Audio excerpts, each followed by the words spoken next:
Hello, I'm Stefan Gribber. I'm the project leader for Linux containers and one of the maintainers on Incus. So, Incus 6.0 LTS has now been out for a few weeks, and as part of that announcement, I did mention that one of my big focuses kind of going forward was going to be on making this as easy as possible to deploy in production, and especially deploy the more complex, larger scale environments that include distributed storage through Ceph and distributed networking through Oven. So that's what I've been doing. I've got a couple of live streams on this stuff as well. But effectively, we've got a new project called incus-deploy, which is a combination of Ansible and Terraform that makes it possible to deploy Ceph, Oven, and Incus, tie everything together, and get a cluster that's fully functional out of the box. This is somewhat similar feature-wise to what we did with Microcloud back in LXD, but there are a few big differences. Microcloud is effectively designed to run on Ubuntu. It uses snaps. It's pretty locked down. Everything is designed to be as read-only and stateless as possible to an extent. It does mean it's more reproducible, but it also removes a lot of the flexibility and options that comes from actually deploying those different pieces of software the way their upstreams kind of intends to. So that's where things are a bit different. With our approach, while it currently only supports deploying on Ubuntu 22.04, we're going to be extending that to doing also 20.04 and 24.04 LTS very soon. But it can also easily be changed and expanded upon to add other distros. So I expect Debian to be added very shortly as well, because that's so similar to Ubuntu that it's very easy to add. And then hopefully we're going to get some contributions from people using Incus on other Linux distros to add support to the tool so we can get the exact same experience, but on a variety of Linux distros so that people can just run this on whatever is their preferred environment. Now, as far as how this stuff works, so as I mentioned, it's using Ansible and Terraform. Technically, the deployment part of the cluster is only Ansible right now.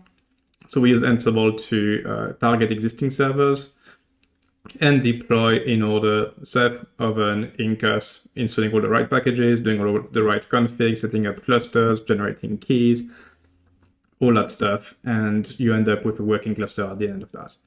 The Terraform part currently is used to create the development environment. So that's what I'm going to be using today as a way to get my machine, create a bunch of VMs and disks and stuff on my machine that's running Incus itself, to simulate a new cluster and then be able to use Ansible against that. That makes it very easy to iterate and work on the tooling itself. But for a production deployment, you don't currently need Terraform. You can just have Ansible target your physical machines directly and deploy things there. Down the line, we see this as evolving a bit with not only expanding the Ansible sides to also do day two operations, adding servers, removing servers, evacuating servers, that kind of stuff, but also adding the ability to deploy some services on top of the resulting cluster. So effectively internal services, things like the authentication stack, the monitoring stack, that kind of stuff. And for that, that's where Terraform is going to come back into play, because Terraform can actually be used to then create a new project for internal services, create networks, create ACLs, create the instances themselves, create all of that supporting infrastructure, and then have Ansible deploy the software again directly into those instances. So that's kind of the plan there. The announcement I've got up here does give the link to the GitHub repo. So again, this is completely open source. It's Apache 2 licensed. It's using our normal code of conduct, contribution guidelines, all that kind of stuff. It's part of the Linux containers project. And we definitely hope, and we've had some initial contributions and hope to get a bunch more as more people start using that to deploy Incus. Now, the announcement itself also has a full text demo of a deployment, but I'm going to be doing that again in a demo. And then some more explanations of what's actually going on within the screencast, but again, I'm going to go through that during the demo. Then there are a few next steps, which I kind of touched on now, but I'm going to go back to that at the end. All right, so let's take a look at how this stuff works. I've got just a checkout of the incus-deploy repository here. Actually, we can probably just go through it on the web. That might be easiest. So we can see there's like two folders, Ansible and Terraform. So as mentioned, the Terraform side is currently mostly used to deploy a virtual bare metal infrastructure. So effectively simulating 5 servers with a bunch of disks so that we can actually test this thing. If you deploy on bare metal, you don't currently use Terraform for that. So yeah, Terraform effectively has a main entry point that has 2 modules in it. We're going to just be using the bare metal side today. It shows it's using 5 servers, deploying Ubuntu 2204, gives 4 gigs of RAM each, I think 4 CPUs, don't remember. What storage pool to use on the incus side to store that development environment. And then if you want to go look at the details of how that stuff works, it's all in there. You can see the definitions for the project that's being created, a network that's used for oven ingress, a profile that's applied to all of the VMs, including some of the initial disks and stuff, and then the additional 5 disks, well, 4 disks in this case, plus 1 shared, I think, that are being attached to the instances and then the instances themselves. So that's what Terraform does. Now on the Ansible side, that's where most of the interesting logic is. And in here we can see we've got 3 books, one for Ceph, one for Oven, one for Incus. And they basically do what you would expect. They install the software, they configure it, but they also do all of the keyring creation, PKI creation, all of the kind of security bits to make sure that everything is properly encrypted, that we don't just leave encryption keys laying around, that kind of stuff. So it's doing that part as well as it can, as well as also actually clustering everything together automatically. And in the case of Ceph, adding the disks and all that stuff. So that's the Ceph side. On the Oven side, similar, it creates a PKI at the beginning, then adds the packages. It supports a backward PPA as well if you want to use a more recent version of Oven. Then actually installs all of the packages, lays down the config files and the SSL configuration, and you end up getting a working cluster out of that. And again, then Incus kind of goes last, and as part of that, it installs the packages, and it will go and do things like configuring the Oven database connection on all of the servers, initializing the cluster on the first machine, joining the cluster from all of the others, generating cluster trust tokens and sending those around effectively between the machines, and then doing things like creating the storage pools, networks, adding everything to the default profile so that you've got a cluster that's functional out of the box. There's effectively an entry point here, which is the deploy playbook, which includes all 3 of the others in the right order. And it's designed to be something you can rerun. So it will just fix configuration if something goes wrong, or it can be used to expand the cluster as well by just rerunning the deploy playbook. Now on the configuration side, the README here kind of covers all of the different options. So on all 3 pieces, so Ceph, Oven, Incus, you get to pick what roles you want each server to have. So there's a bunch of roles for Ceph here. Similar thing for Incus, where you can do a standalone server, a cluster, or just deploy the UI. The UI needs to be combined with one of the other 2. And then same thing for Oven, where you can choose whether the machine is just using Oven or running the database services and APIs. And it can also deploy Oven interconnects. That's a bit more of an edge case as far as deploying things. So there's quite a bit of flexibility, basically just what was really needed for most of the environments I've been dealing with so far. This is basically based on what I've been developing over the years in my own Ansible to manage not only my clusters, but also those organizations that I help with, like NorthSec. So that's been going pretty well, but I'm no Ansible expert. We're definitely definitely looking forward to having community contributors gonna go and apply best practices and clean things up. Like this is pretty old school, very simple Ansible at this point. There's a bunch that can be done to make this easier to reuse within someone's own playbooks. It's like we've been looking at doing Ansible rules and those kind of things, especially. But the goal of the project was really to make it possible for someone to come, get this, deploy a cluster, and we've got that today. All right, so let's go actually try this stuff. So in this case, as I said, I'm not going to use physical hardware, so I'm going to be creating a bunch of virtual machines that will act as my physical hardware. So for that, I'm going to go in the Terraform folder, and then going to be running Terraform. Let's do, going to do apply. I think it's target, and we want module.bare metal. Yeah. So that effectively applies just the bare metal side, since the services part of the Terraform config doesn't really make sense right now, since Ansible doesn't know how to deploy services on top of Incus just yet. But for the bare metal side, this is going to create effectively 5 virtual machines with 5 disks attached to each of them, and also a network for oven ingress, we can see up here. And yeah, that makes it pretty convenient. I can effectively run this.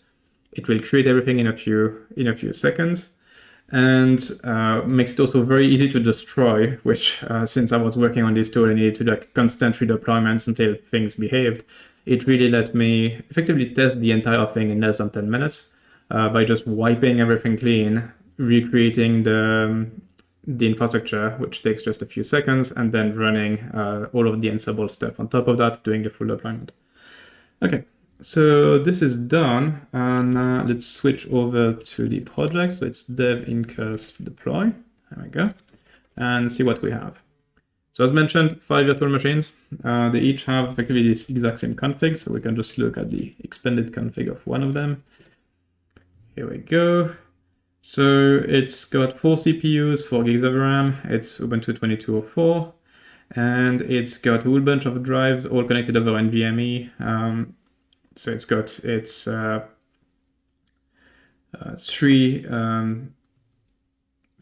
drives here that are dedicated to the machine. And then on top of that, there is a 4th one, which is a shared disk. This is currently unused. The reason for it is going to be to also deploy a test clustered LVM pool down the line. So that's something else that's going to be added pretty soon to the repo, to have clustered LVM on a shared block as an alternative to doing Ceph effectively. On the network side, it's attached to my normal Incus BR0 bridge on my system, and also has an extra interface connected to an extra network called BR Oven Test, which is used as your ingress-egress into Oven effectively. So that's what got created. Now let's go look at what we're deploying on top of that. So what I've got here is a hosts.yaml, which is effectively just the same as the example in the repo. And if we go look, it's got a few things. So we need unique identifiers for Ceph, for Oven, and for Incus. That makes it possible for the same inventory within Ansible to manage multiple clusters. So for Ceph, you need an FS ID, so that's a UUID that you need to generate. There's a stock value in the example file, but you should probably regenerate that for something local. Then we've got some configuration for Ceph RBD caching. You can use that or not. If you don't, then it just gets turned off. It effectively makes it much faster for virtual machines running on top of a Ceph cluster, due to being able to do proper read and write caching and avoiding a lot of the Ceph latency. So I've just set those globally in the host file here, but again, you can just skip those if you don't want any of the caching. Then I've named both the Incus and Oven deployments bare metal. That lines up with the name in Terraform, just makes it easy. All right, then for the bare metal machines, they are being accessed over the Incus API. So I'm configuring here the Ansible connection through the Incus connection plugin in Ansible. So it effectively says use the local machine. It's Incus. You don't need to do sudo or anything. You already root whenever you run commands. And the project is called dev incus-deploy. Then my defaults for services being deployed, for anything Ceph related, the default is that I want a client setup. So that means the Ceph and RBD commands, as well as having a client admin keyring I can use. And also all of the servers have disks, so I want the OSD role by default on all of them. On the incus side, I want them all to install incus in clustered mode and have the UI installed as well. Then there is the initial incus configuration. So that's effectively your network and storage config that needs to be applied throughout the cluster. I've got a few things. So I define a local network, which is just MAC VLAN on the main network card. So that means if you want to have instances that are not going through Oven, you can attach them to that network and it will work fine. Then I define the Oven uplink. So that's the ingress-egress network for Oven, which is defined with IPv4, IPv6 gateways and IP range. So that uses the network that's created by Terraform. That's why it's created by Terraform, so we actually control the exact subnets and everything. That means that they line up with the example in Ansible. I'm just using Cloudflare DNS so that I don't need to nobody needs to go and update for their own DNS server. That should just work fine. And then the actual physical network that's used for ingress and egress to Oven is ENP6S0 instead of the VMs. So that's the secondary network cards that we showed just earlier in those instances. Okay, so that creates the uplink for Oven. And then on top of that, I create another network called default, which is an Oven network. It uses the uplink, so the ingress-egress network, as its uplink, and it's part of the default profile. So default true means this gets added to the default profile. Then go on to storage. For storage, I've got a local storage pool on all of the machines.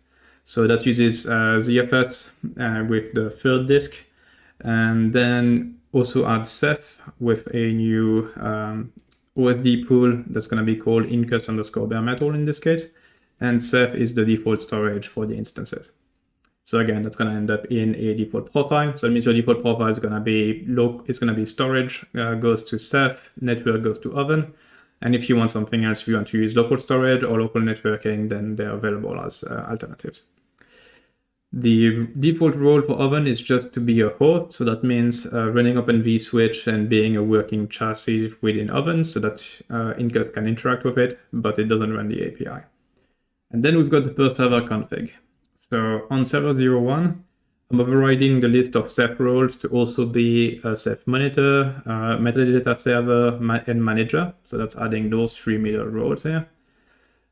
That means it's a full Ceph API server. And for redundancy, you're going to need three of those. We're going to see the same thing on server 02 and 03.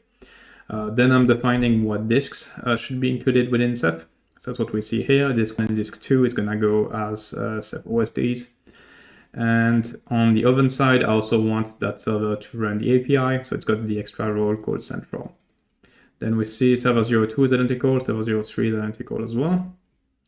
And then 4 and 5 run less stuff. So on the Oven side, they just act as normal chassis for Incus. They don't run any of the API stuff.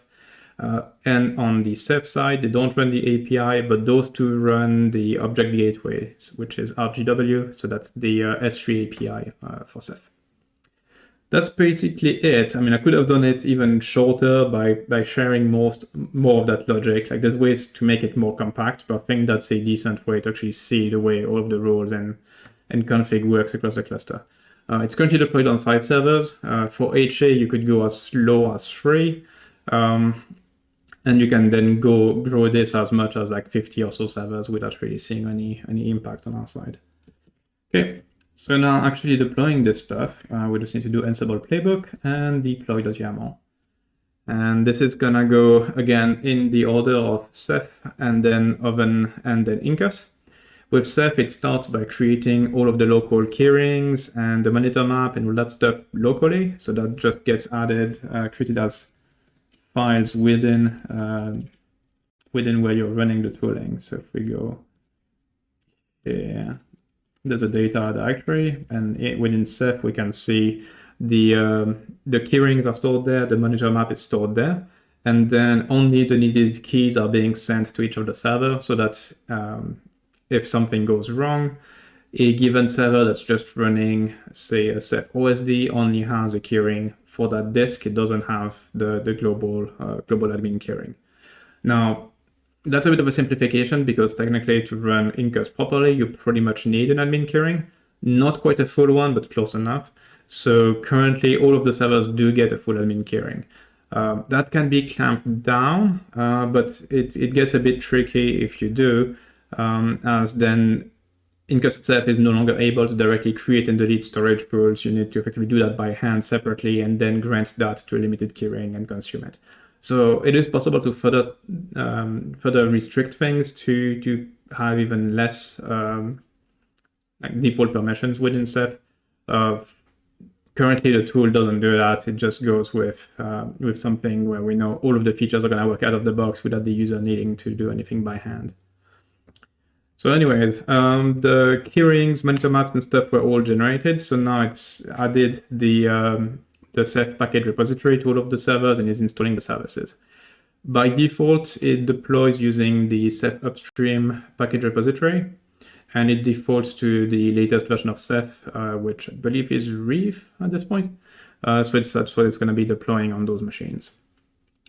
Once the packages are on there, then it actually goes and generates the ceph.conf, copies all of the different keyrings, and enables the different services. So at that point, it's effectively getting the monitors online, getting the managers online, getting all of those services. And once those are up and running, then the OSDs can also join the cluster, and we're going to end up with a fully functional Ceph cluster. I can actually go look on the first server. So if we go in there, we should see, the API is online, the manager is not running yet, and OSDs, they're slowly coming up. So 10 of them were added so far, 5 of them are up. And yeah, so we're gonna go to 10, that's good. And all of this, everything is online. And we can see here that we do have 10 disks, all added as OSDs, 2 per servers. And the Ceph status shows that we've got 3 monitors on server 01, 02, 03, 3 managers with the active one being server 03 right now, 2 Rados gateways that are running, and also 3 MDS servers, but those only show up once a file system has been created, so it doesn't actually show up in the list right now. I think if we do Ceph versions, we should see everything. Yes, it does confirm that we've got monitor, managers, OSDs, MDS, Rados gateway, and that they're all running the exact same version of Ceph. So that's 18.2.2 Reef, which is the current stable. So what we're seeing now is actually Oven just deployed. So it did the same thing where in this case, it generated a new PKI. So we've got a CA certificate, CA key, and that generated then keys for every one of the servers. That got pushed to the servers. Oven itself got installed. The API got put in place on the first 3 servers, and everything else joined the Oven cluster. So if we go look, there's also a convenience file that we're shipping, which is etc Oven alias. And if you source that, it effectively makes your Oven and BCTL and SBCTL's command just work without you having to pass all of those arguments every time. So I just sourced that, and if I do nbctl show, that's empty. There's currently no network in there. If I look at the southbound database, we do see all 5 servers being running there as chassis. And if we go look at the Open vSwitch side, we can see that there's 4 tunnels established to the other servers. The deployment tooling is also designed to work with both IPv6 or IPv4. It defaults to IPv6 if it's present. If it's not, falls back to IPv4. So in this case, everything's been done over IPv6, as you can see. Okay, so that's Oven effectively all up and running. And now it's actually deploying incus. So the incus package was installed, and it's now going through the configuration, like applying the initial configuration profiles and joining the servers. So if we look at Oven, the northbound database, which used to be empty, is no longer empty. So it actually did provision the initial Oven network that we can see here, incus-net3 logical router. And it's got its external port, internal port, NAT, and everything configured there. And the deployment actually completed. One thing you can do afterwards is just rerun the playbook to make sure that there is no reported changes, meaning that like there's nothing that's racy or that was misconfigured. While that's going on, we can look at what it did on the incus side. So still on server 01, if I do cluster list, we can see here that we've got a cluster of 5 servers. The current leader is server 01. We've got 2 other database servers that are 02 and 05, and the standby database server 03 and 04. So that's the normal deployment for a 5-server deployment. If we go look at our network, we can see, if we just look at the managed stuff, we've got the local network, so that's the MAC VLAN that goes straight out. We've got the uplink, which is consumed by Oven, and then the Oven network itself down here, that's up and running. Same thing on the storage side. So if we go look at storage list, 2 storage pools are defined, local and remote. Local is using ZFS, remote is using Ceph. We see that one of them is marked as used because it's consumed by the default profile. Same thing actually goes with the network, where we can see that default is marked as used by 1. That's again the default profile consuming it. And the uplink is marked as 1 because it's used by the Oven network. Local is not currently used, but local consumes ENP 5S0, so that's why it's marked as 1. And the uplink consumes ENP 6S0, so that's why it's also marked as 1. So that's perfectly normal behavior here. And if we go look at our default profile, you can see default profile has both a root disk that goes to the remote storage pool and a network card that goes onto the Oven network. All that to say, we've got a working cluster. So let's throw some stuff at it. Just gonna go with a basic Ubuntu 22.04 container here. So I'm just gonna go run on one of the servers, then I'll just run another one to get something on the second server. Then we can do something on like local storage pool and maybe something on MAC VLAN as well. Actually, let's do the second one. We'll put it on the local network. Okay. Goes a bit faster for the second one, doesn't need to download the image, it's already on Ceph, it's fine. Then the third one, let's keep it on Oven, but put it on the local storage.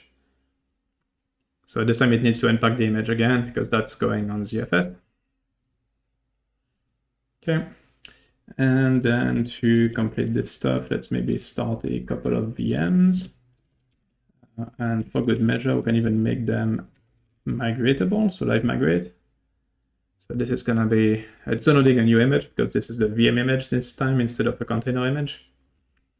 And that's gonna end up on the 4th server, and then can create a second VM. It's gonna go on the 5th server, and just show that, yeah, they're all in the cluster. You can live migrate things. It's all behaving as expected. And during that time, yeah, it did do a full rerun of the playbook, and there was no change whatsoever. So that shows that everything got applied properly and nothing is racy or like went down or anything. Like as far as what you can run on, like this is running on my desktop machine here, which is reasonably beefy. But we can actually take a quick look at the project. So that's what we've got in there. Now, if we just want to look at the status type and what's the memory one? Yeah. Okay, so memory consumption is kind of the biggest thing, especially because of the Ceph OSDs. So the whole thing right now is using, let's say, about 3 gigs each. So that's about 15 gigs of RAM. So a bit much to run on a laptop, but you also don't need to run 2 OSDs per server, and you don't need 5 servers. So if you wanted to replicate that on a like on your laptop or on something less beefy than the machine I'm using here, you would go with probably just 3 servers and one Ceph disk per server, and that would get the footprint down to maybe 2 gigs per VM, so a total of 6 gigs or so, which would be fine. Okay, so we've got our VM fully imported and started. That took a little bit, but that's because of Ceph. And let's start the second one, which should be faster because it's already inside of the Ceph cluster at this point. Okay, and go take a look at what's going on. All right, so we can see 3 containers running on server 1, 2, and 3. And the second container is on the local network. That's why it's got the completely different IPv4 and IPv6 address down here. First VM is started. We can see the ENP5S0, which is a good sign that it actually is starting with the agent. The second one just started now. Let's do a quick VM live migration just for fun. So let's do v1 and let's move it to server 01. So that's gonna do a live migration of that VM. The storage doesn't need to move because we're all on Ceph, so that's good. It just needs to move the memory across, and it's done it. If we go take a quick look at that VM and look at, oops, its uptime. It's been up a minute, so it didn't just start now. It shows that live migration worked properly. We can maybe just try oven. So if we go in v2, which is on server 4, and we ping u1, which is on server 1, that works just fine, goes over the oven network. Where things get a bit weirder is like if you wanted to ping u2, that may or may not work. Let's see. Okay, it does work. U2 is on MacVLAN. MacVLAN has some restrictions on what server can connect to it. Like you can't, MacVLAN can talk to its siblings on the same siblings just fine, but not to its parent. And so there was the possibility that the active oven gateway for v2 was on server 03, and if it was, it would have failed. Anyway, it's a bit of a corner case. It's really just to show local and distributed networking working together. And yeah, in a production environment, you probably would not want to use MacVLAN. You would probably create a bridge on the system through something like NetPlan or IFADown or Network Manager, and then consume that bridge instead of using MacVLAN. But yeah, that's effectively it. You do have, just in a few minutes with a bit of config, you've got a fully functional cluster capable of doing live migration with distributed storage, distributed networking, fully redundant. Like if one of the machine decides to just die, you can go and reshuffle things. I mean, we can go and do that actually. Let's pick which one would be entertaining to do. I don't know, server 02, because it's running some of the database stuff. So let's just pull the power on server 02. Go back into server 01, and it's gonna take usually about 10 seconds, I think, maybe 20 seconds for our built-in heartbeat to notice the machine is gone. At which point the status and message will change here to tell us that the machine is offline for how long it's been offline. There we go. No heartbeat for 27 seconds, machine is offline. Now that means if we go look at the list of instances, there we go. It shows an error for U3 because it's on a machine that's dead. Now, if we wanted to recover that instance, we can go move U3 and move it to server 05 maybe. There I do incus move U3 targets. Did I pick the one that's on local storage? That would be quite annoying. Is that what I did? I'll actually remember what I launched where. Let me check actually. Incus config show U3. That should still be possible. Come on. Yeah, this is looking a lot like, yeah, missing event from server. That looks a lot like that machine was on, that was the one on local storage. Make sure check if I can figure it out from the log. Yep, okay. Bad example, I picked the one I can't recover because it is on local storage, so that's why it can't find the storage pool. Okay, this is a bad example. Now we can lose something else. So we could lose, I can't lose another API server because that would cause a catastrophic failure. But I could lose server 05, which doesn't help me, it's not running anything, but I can lose server 04 without any real consequence. So let's go kill that one. And then wait for it to go down as well. And that should let me move VM, the v2 VM somewhere else, because that one is fully on Ceph and Oven, so there's not going to be any kind of issue with recovering it. Okay, it noticed it's gone. It's fine. Let's do the list. And we should see an error state now on that VM as well. Come on. There we go. So move v2 target server 01 go. Yay. And start it back up. So this is obviously not super ideal right now. I mean, part of the reason why things are slow is because Ceph just lost 4 disks with 2 servers going down. I mean, normally 1 server going down is fine, but you already rebalance and try to recover that.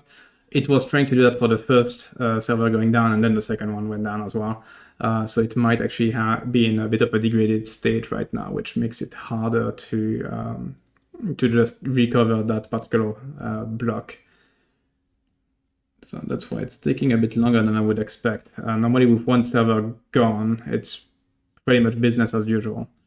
Let me go see. Taking another shell on the same cluster. I just want to see what's the state of Ceph, because it's probably quite mad right now.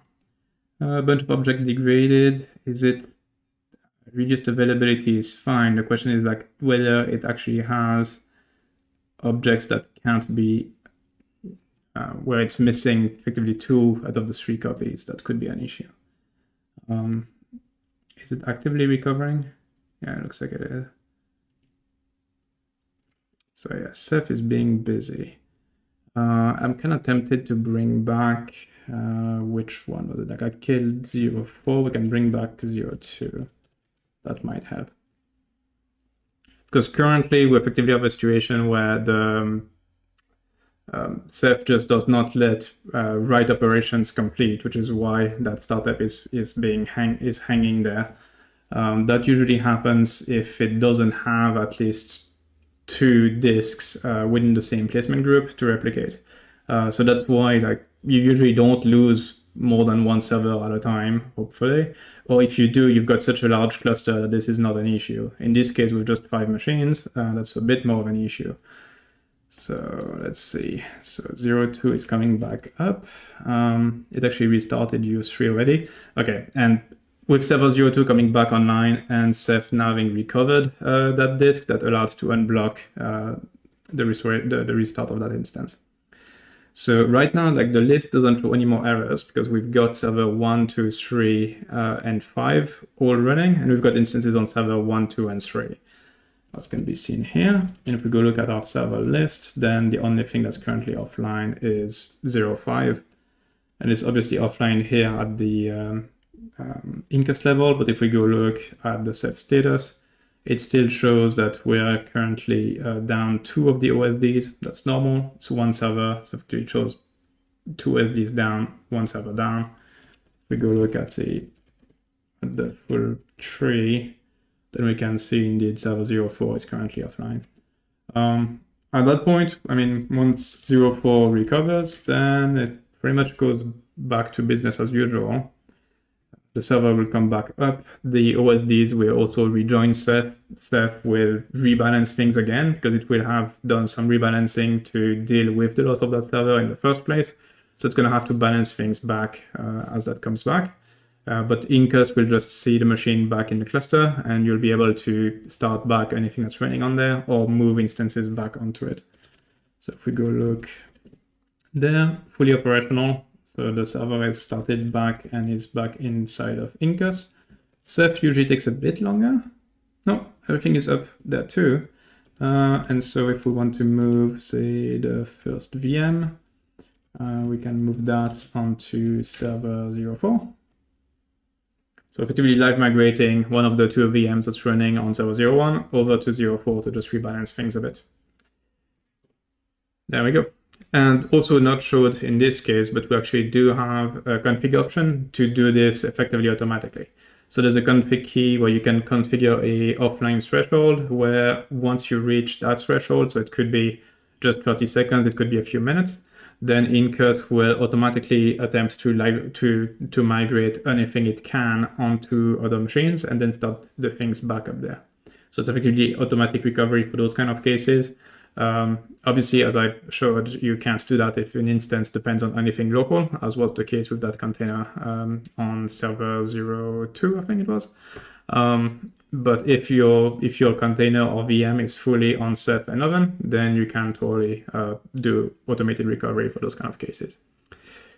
All right, I think we're going to wrap it up there and just go through maybe some of the roadmap for the tool. Expanding kind of operating system coverage would be good. So 2004 is something I'm currently looking at. Also looking at adding 2404 once it comes out next week. Adding support to clustered LVM, as you've seen already, the Terraform bits are already in place. It's really about adding support within Ansible to deploy that as well. Most likely, I will just expand the existing logic to do that on top of the rest. So you're going to have 3 storage options in this case, because it's kind of a showcase more than an actual practical production deployment. And then in production, you can choose exactly what you want to enable, whether you do want to do the clustered LVM stuff, or you want to do Ceph, or you don't want to do either of those and just use local storage. And then looking at adding the ability to deploy the Grafana, Prometheus, and Loki stack. So that's our monitoring stack. Adding the ability to deploy OpenFG and Keycloak, which would be the authorization stack. And hopefully through a bunch of help with the community, improve the way and so the Ansible books especially are written and managed, but also make it possible for Terraform to just generate the inventory for Ansible automatically, so that you can just use, in the case of the development environment, use Terraform to deploy those VMs, and then based on what's in Terraform, generates the matching Ansible inventory, and then off you go, you can immediately go and deploy that. So that's really the goal there. Hopefully this is going to be quite useful to a bunch of people. It's still the very early days. Like I only got this whole thing to work earlier this week, but it should make it much easier for people to deploy Incus, especially now that we've got an LTS and more folks are looking at deploying this in production. All right, well, if you've got any questions about it, there's the forums thread. You can just go and ask questions in there. The repo is also linked from there and from this video, so you can just go and look at the code, send pull requests, open issues, etc. It's pretty easy for you to play with this and try everything out on your own machine. And then if you want to run that against physical servers, then basically anything that Ansible can target, you should be fine with. If you've got any other questions, you can feel free to leave them down below in the comment section or on the forum, and I'll see you in the next video. Thanks. Bye.